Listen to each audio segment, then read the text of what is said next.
Does anybody over here have a mirror? Huh? Ladies? Thank you. If you're searching for that one person who will drastically change your life, simply take a look in the mirror.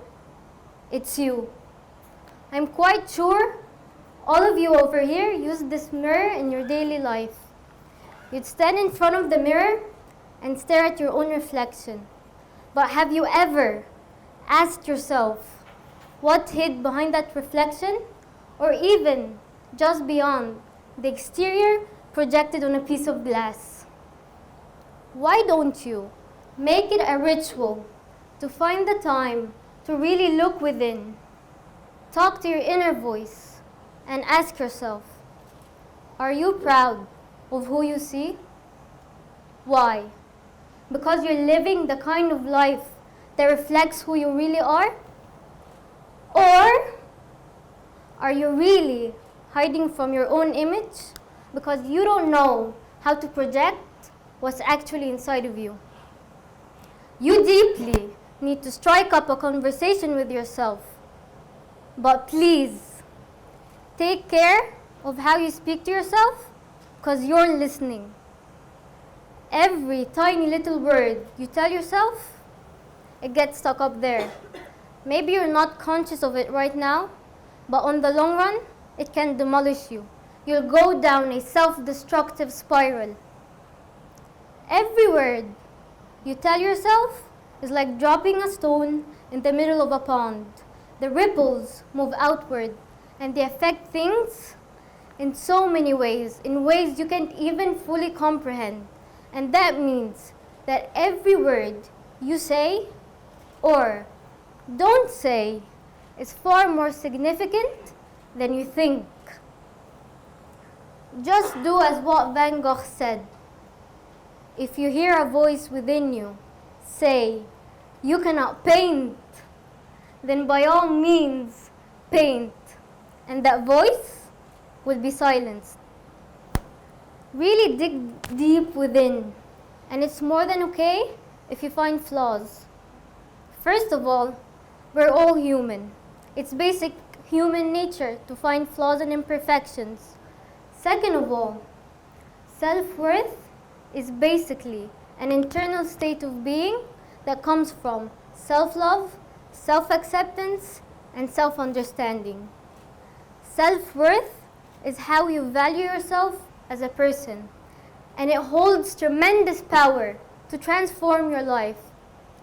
Yet somehow, we manage to compromise our self-worth every single day. You might be wondering,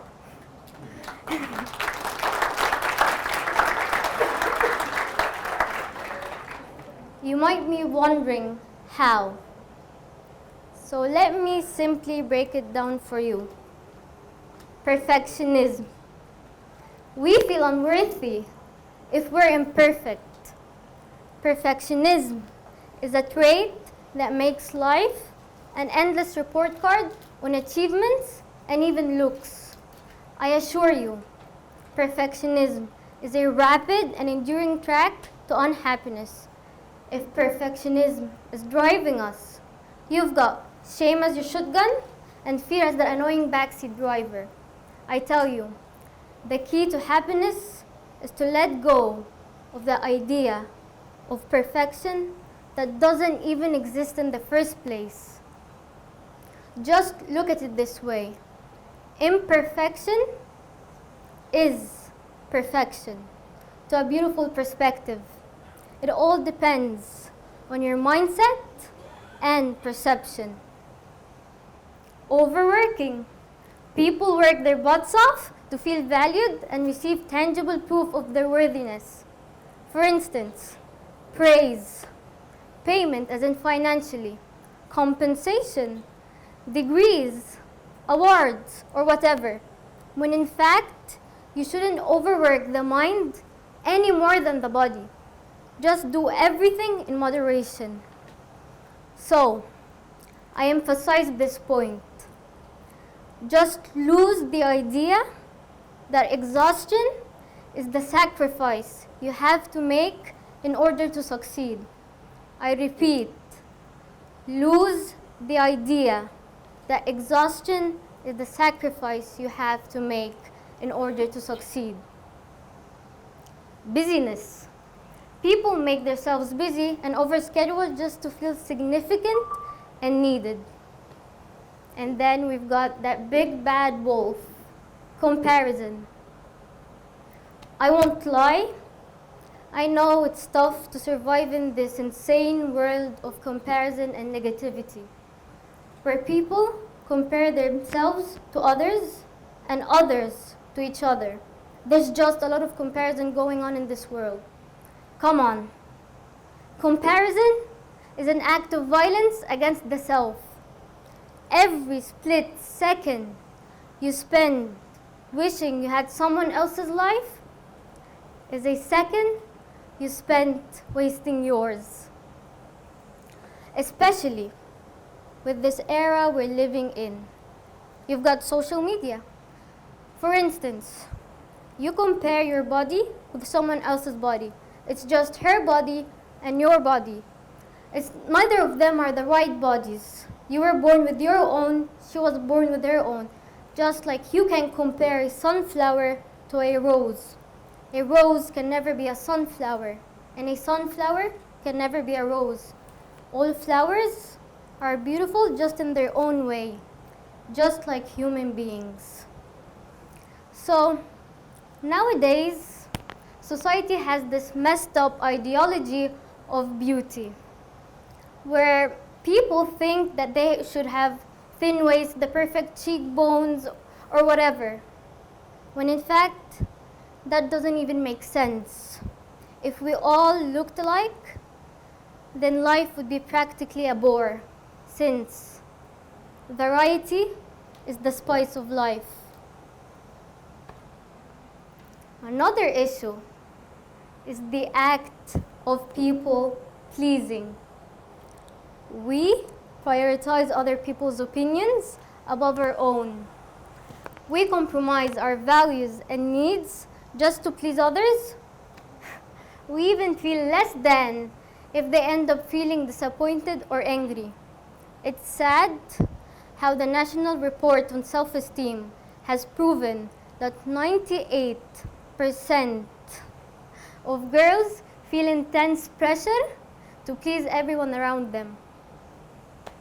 If you're constantly thinking of how people might be thinking, feeling, or even expecting, then you'll wind up in this perpetual state of always trying to please them. You'll see yourself through their eyes and lose sight of who you are. Please be kind to yourself. I've noticed it's really common for girls nowadays to practically apologize about anything.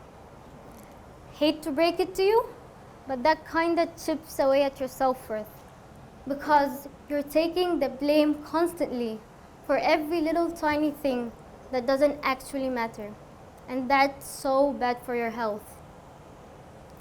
If you find yourself constantly trying to prove your worth to someone, then I'm sorry, you've already forgotten your own value. If you truly want to increase your self-worth, stop giving other people the calculator. Don't cut yourself short so you won't sell yourself cheap. So, I let you in on a secret. The trick is that as long as you know who you are and what makes you happy, then how other people see you doesn't actually matter. But the question still remains. How do we go about building our self-worth? This is, of course, not something you can do once and then just forget about. Nope. It's something you should consistently work on over time. That's the only way you'll build anything of real value. Placing one single stone on the ground won't build a fortress. However, over time, as you lay down even more stones, a fortress begins to take shape. But this takes time, as well as achieving a high level of self-worth needs time. So, therefore, you must see this as a long-term process. Each day, lay down a new stone. Therefore, consequently, you will find that your fortress will become more substantial and more prominent until it becomes almost unbreakable. The wind might blow, rain might fall, and thunder might shake the ground, but despite all that, your fortress will remain intact because you put in a solid foundation that you consistently work on. And that's where the strength of your fortress comes from. And that's precisely where the strength of your self-worth comes from. Okay, keeping that in mind, you should know who you are and what makes you happy to know your true value. This process isn't about pretty little rose petals or rainbows. This process involves being genuinely true with yourself, fully accepting yourself, knowing your limitations, your weaknesses, flaws is very critical to achieve that self-worth. And then, when you fully accepted yourself, that's when you begin the journey to self-love. But to practice self-love, the best way is to talk to yourself in a positive manner. Tell yourself, I'm significant, I am of comprehensible worth. And that's the time when events, circumstances, even people no longer define you. It's you who defines yourself. Okay. Self-esteem, self-worth, self-discipline, self-respect, self-concept, self-awareness. There's a reason why they all start with the self. You can't find them in anyone else. It only comes from within. You can't give it to someone else, and you can't expect others to give it to you. Self-worth is basically an inside job. Okay, who over here knows Steve Jobs? Raise your hand. Okay, practically everyone. But the question is, do you know the story behind him? Okay, 5%. So, let me tell you. Steve Jobs was working with his partner or friend in the garage, and they were working on their first Macintosh. And then, over time, they built the Apple company. But later on, they had some issues, and then his partner didn't want to work with him anymore. So he talked with the board of directors, and they decided to fire him. So he was basically rejected from his own company. Maybe you'd think that he would be phased, but no. It dawned upon him that he still had the passion for what he did. He loved what he did. He even said in his speech in the Stanford University that getting fired was the best thing that has ever happened to him in his life. So he built 2 companies after that. He built Next and Pixar. Pixar, which produced Toy Story. We've all watched Toy Story when we were little. And then it was a huge success. Apple bought Pixar. So Steve Jobs went back to Apple. Given all that, the point is that because he knew his worth, he knew his passion, and he knew that he was capable of great things, people recognized his worth, and he was a huge success.